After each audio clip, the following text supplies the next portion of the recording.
പക്ഷേ ഒരു കാര്യം ആലോചിക്കുമ്പോൾ വല്ലാത്തൊരു സങ്കടമുണ്ട്.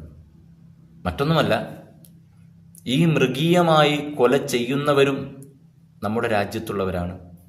ഈ കൊലപാതകത്തിലൂടെ ജീവൻ പൊലിയുന്നതും നമ്മുടെ രാജ്യത്തുള്ളവരുടേതാണ്.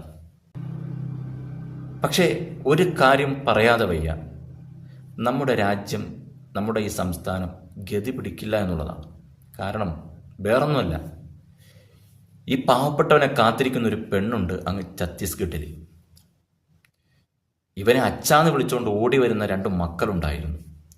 അവരുടെ നെഞ്ച് തകരുന്ന കാലത്തോളം ഗതി പിടിക്കില്ല നമ്മുടെ ഈ രാജ്യം, അല്ലെങ്കിൽ നമ്മുടെ ഈ സംസ്ഥാനം ഗതി പിടിക്കില്ല എന്നുള്ളതാണ്. അങ്ങ് വർഷങ്ങൾക്ക് മുമ്പേ ഒരു നേരത്തെ ഭക്ഷണത്തിന് വേണ്ടി കൈയിട്ട് വാരിയ മധു എന്ന ചെറുപ്പക്കാരനുണ്ടായിരുന്നു.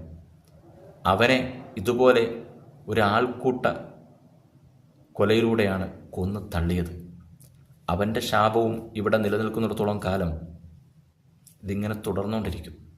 പക്ഷെ ഒരു കാര്യം നമ്മളെല്ലാവരെയും വല്ലാതെ സങ്കടപ്പെടുത്തുന്നുണ്ട്. അതിലേറെ നമ്മളെല്ലാവരും ഗൗരവത്തോടെ എടുക്കേണ്ടതുമാണ്. വേറൊന്നുമല്ല, ഈ രാജ്യത്തെ ഒറ്റുകൊടുത്തവരും ഈ രാജ്യത്തിൻ്റെ മഹിതമായ സംസ്കാരം വെട്ടിമുറിച്ചുകൊണ്ട് ഈ രാജ്യത്തെ മാറ്റിപ്പണിയാൻ ശ്രമിക്കുന്ന സംഘപരിവാർ ശക്തികൾ ഇന്നിവിടെ സുഭിക്ഷമായി ജീവിക്കുകയാണ്.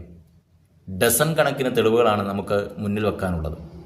അവരെല്ലാവരും സുഭിക്ഷമായി ഇവിടെ ജീവിക്കുമ്പോൾ ഇതുപോലെ കുടുംബത്തിന് വേണ്ടി, സ്വന്തം മക്കൾക്ക് വേണ്ടി അധ്വാനിക്കാൻ വന്ന ഈ പാവപ്പെട്ടവനെയൊക്കെ കൊന്നു തള്ളിക്കളഞ്ഞു എന്നാലോചിക്കുമ്പോൾ വല്ലാത്ത സങ്കടമുണ്ട്. ശരിക്കും പറഞ്ഞാൽ നാളുകളായി ആരോപിച്ചുകൊണ്ടിരിക്കുന്ന ഒരു കാര്യമാണ്, ബംഗ്ലാദേശിൽ നിന്നും നിരവധി ആളുകൾ നമ്മുടെ രാജ്യത്തേക്ക് കടന്നു വന്നിട്ടുണ്ട്. ഈ ആരോപണത്തിൻ്റെ പേരിൽ ഉത്തരേന്ത്യയിലൊക്കെ പല ആൾക്കൂട്ട കൊലപാതകത്തിലൂടെയും പലരെയും കൊന്നു തള്ളിയിട്ടുണ്ട്. അതിൻ്റെ മറ്റൊരു മുഖമാണ് നമ്മുടെ ഈ സുന്ദരമായ മലയാളത്തിൽ കഴിഞ്ഞ ദിവസം സംഭവിച്ചത്, നമ്മുടെ കേരളത്തിൽ സംഭവിച്ചത് എന്ന് നാം വളരെ ഗൗരവത്തിലെടുക്കണം എന്ന് മാത്രമേ പറയാനുള്ളൂ.